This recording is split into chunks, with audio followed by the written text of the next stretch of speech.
Con su venia, diputado presidente. Siempre es un tema escabroso o digamos difícil para muchos hablar de drogas y sin embargo es un tema indispensable y hablarlo no desde una perspectiva moral que quizás sea más sencillo y simplemente irnos por la fácil.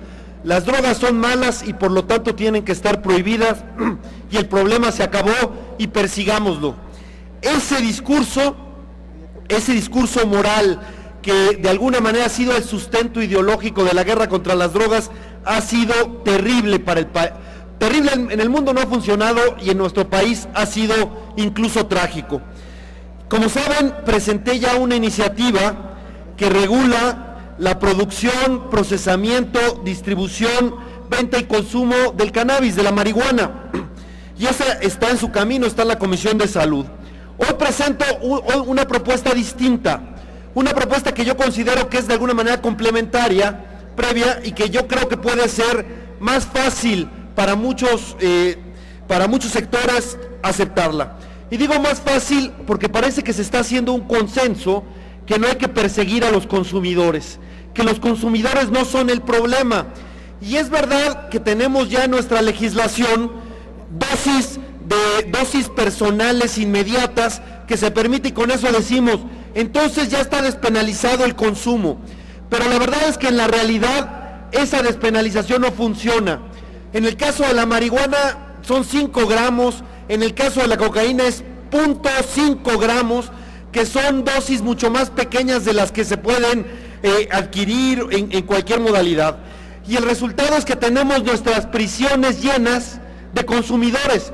Parte de la guerra contra las drogas, además de que no ha conseguido sus objetivos, que es disminuir el consumo, además de eso, tenemos nuestras prisiones llenas y además de la violencia que todos conocemos. Y entonces hago una propuesta que en buena medida está vinculada con la experiencia portuguesa, que ha tenido muchos resultados en lo que se llama reducción del daño. Llevan 10 años aplicando esta política con grandes avances en salud pública. ¿En qué consiste? En que, está bien, mantengamos las mismas dosis de consumo inmediato, las que están en la tabla, pero una persona puede poseer más de lo que es su dosis de consumo inmediato, como sucede, insisto, en la legislación portuguesa. De tal manera de que si existe la dosis de consumo inmediato de tal, por ejemplo, la marihuana en 5 gramos, puedan tener en posesión hasta 10 veces su dosis de consumo inmediato, es decir, 50 gramos.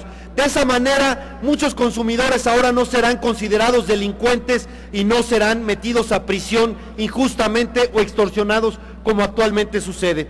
Como ustedes recordarán, hace poco un grupo de intelectuales escribió un desplegado en los medios de comunicación pidiendo una despenalización efectiva. Entre ellos estaban 4 ex ministros de Estado o exsecretarios de Estado de 4 gobiernos distintos: Pedro Aspe del gobierno de Carlos Salinas, Juan Ramón de la Fuente del gobierno de Ernesto Zedillo, Jorge Castañeda del gobierno de Vicente Fox y Fernando Gómez Montt del gobierno de Felipe Calderón, pidiendo la despenalización efectiva, y esta propuesta responde a esa demanda, que haya una despenalización efectiva, que no se les persiga a los consumidores. Por supuesto, esto no va a arreglar todo el problema, pero es un avance necesario en enfocar las baterías a donde tendremos que ir, que es a los verdaderos traficantes y no a quienes consuman con esto. Hay cosas pendientes, por ejemplo, el narcomenudeo acaba a los 5 kilos, es decir, multiplicando por 1000 la dosis de consumo inmediato, acaba el narcomenudeo y empieza el narcotráfico, ya es competencia federal. Pero hasta multiplicados por 1000 es concurrencia de los estados, porque es la combate al narcomenudeo, y tenemos que ver otras cosas, como en lo que nosotros consideramos que deberíamos avanzar, es en las llamadas comisiones de disuasión que tanto éxito han tenido, insisto, en Portugal, como una medida para tratar a cada quien como se pueda, a cada quien según lo que merezca. Termino diciendo que en México hay una historia interesante de la criminalización o Obviamente estos cambios es a la Ley General de Salud, hay un cuadro y sería simplemente multiplicar por 10 el cuadro en la posesión. Termino diciendo que si ven la ley, hay la historia es muy interesante de cómo ha evolucionado. El caso con Lázaro Cárdenas en 1930, en los 30 se les trataba como enfermos y todo era como un sistema de salud.